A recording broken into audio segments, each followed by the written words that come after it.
Sesaat lagi Anda akan menyaksikan Hitam Putih yang dipersembahkan oleh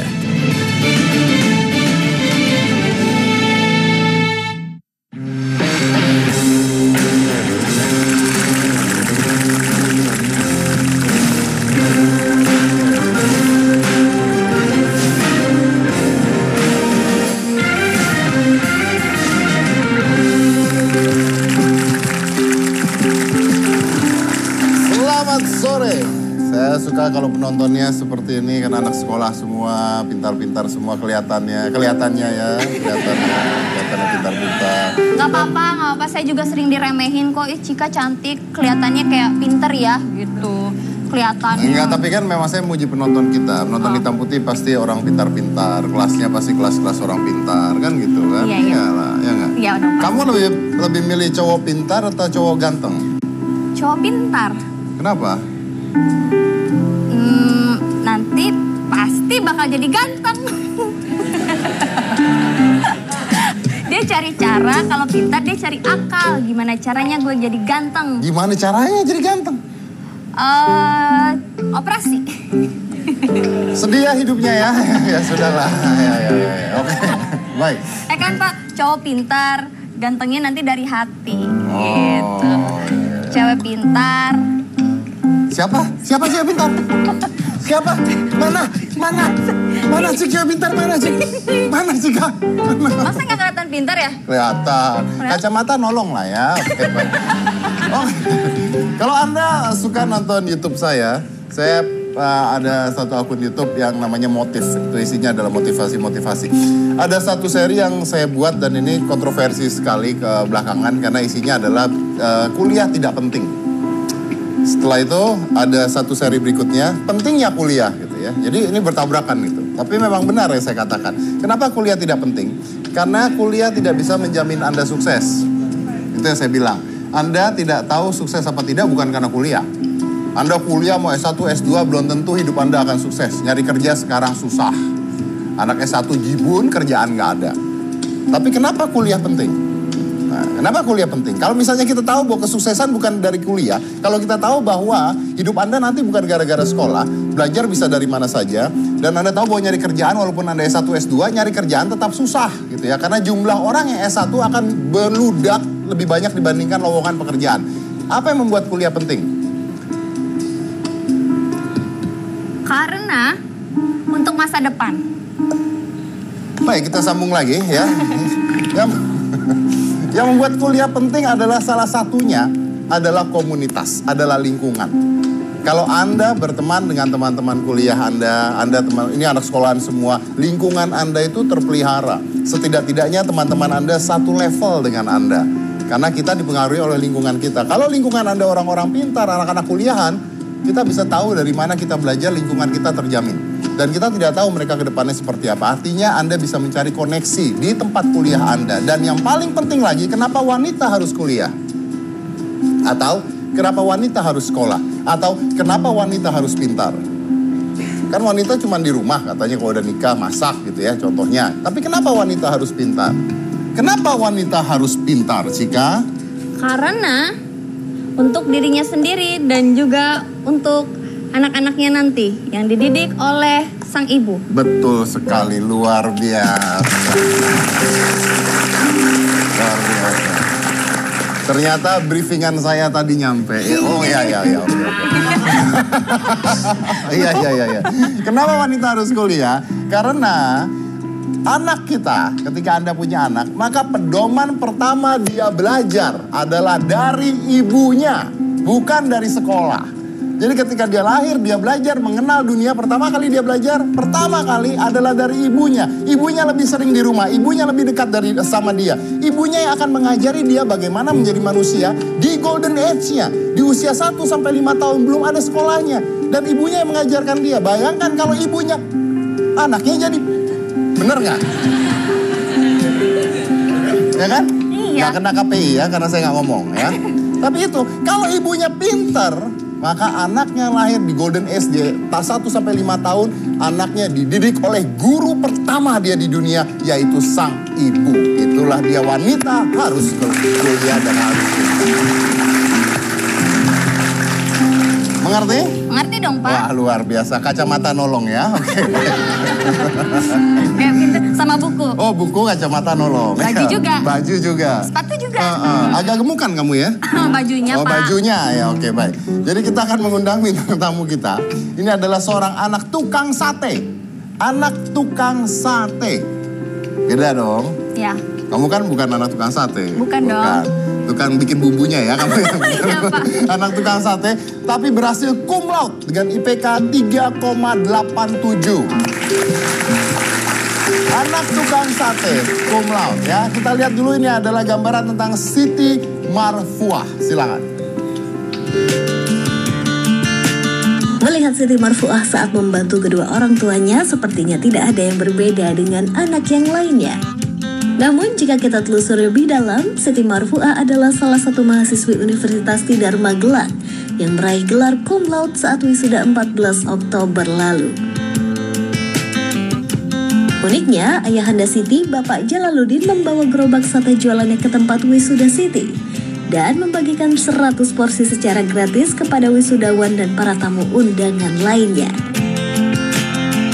Hal tersebut dilakukan Bapak Jalaluddin karena anak ketiganya ini berhasil lulus dengan IPK 3,87 di jurusan akuntansi. Dan saking bahagianya ayahnya ketika dia lulus bagi-bagi sate ke lebih dari 100 piring ya? Pokoknya Pokoknya banyak banget bagi-bagi sate kepada orang-orang di sekitar sana. Untung bapaknya bukan tukang pos ya? Kalau Bagi-bagi surat. Nah, ya, oke, baik. Kita undang aja, ini adalah Siti Marfuah.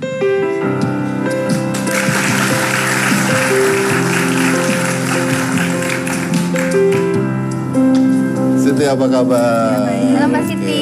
Boleh saya lihat ininya dulu? Apa ini? Iya dong. Universitas Tidar. Ya, ada di Magelang itu. Saya lihat. Piagam penghargaan. Mbak Siti boleh sebelah sini saking yang Rektor. Ya. Bapak tuh orang pintar, begitu kesenggol, drop saya. Kayak saya dong, hati-hati, Pak. Siap, naruh meja di sini, hubungin saya ya. Dari tadi ada seto. Piagam penghargaan Rektor Universitas Tidar dengan ini memberikan penghargaan kepada Siti Marfuah. Oke, tempat tanggal lahir bla bla bla, IPK 3,87, berprestasi dengan predikat kelulusan dengan pujian. Oke, luar biasa, tepuk tangan dulu Pak. Keren loh. Kamu punya yang beli di pasar Pramuka ada? Di rumah lah, Pak, saya bingkain. Oh, dibingkai. Saya juga punya, saya nggak gimana bawa-bawa gitu. Silakan. Iya.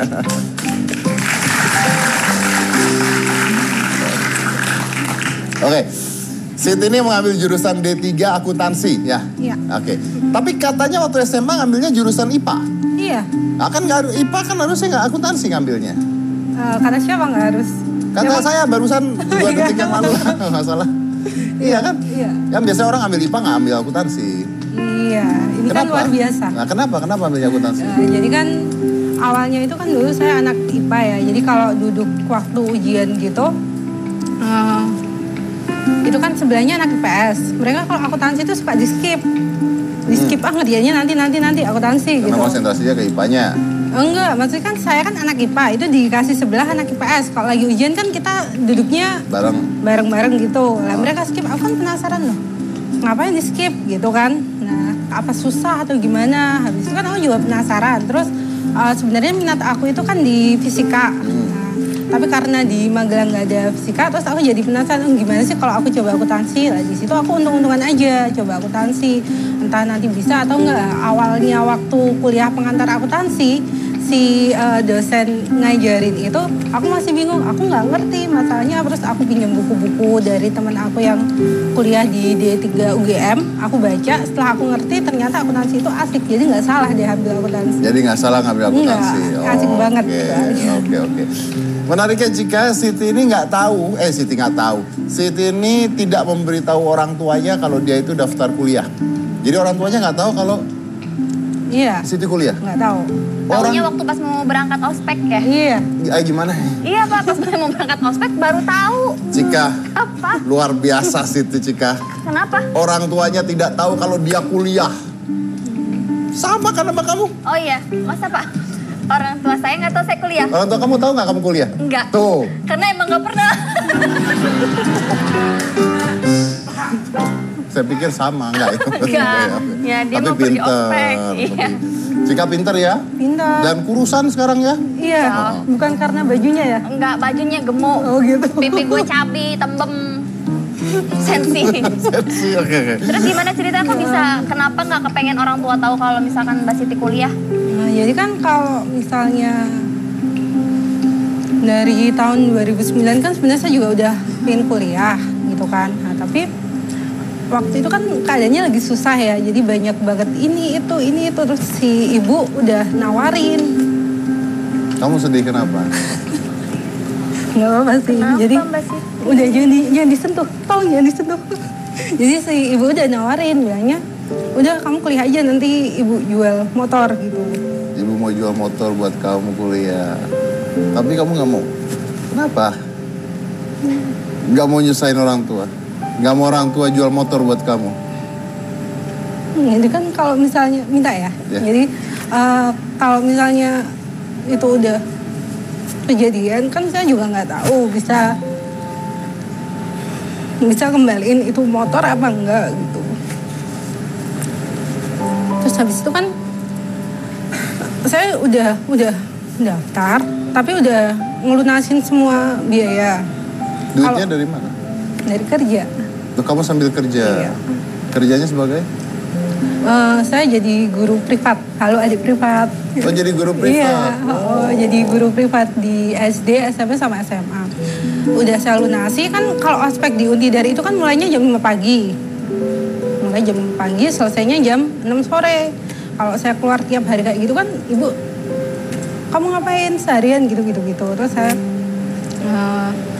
akhirnya saya bilang kalau udah daftar, udah keterima, tinggal besok kuliah gitu.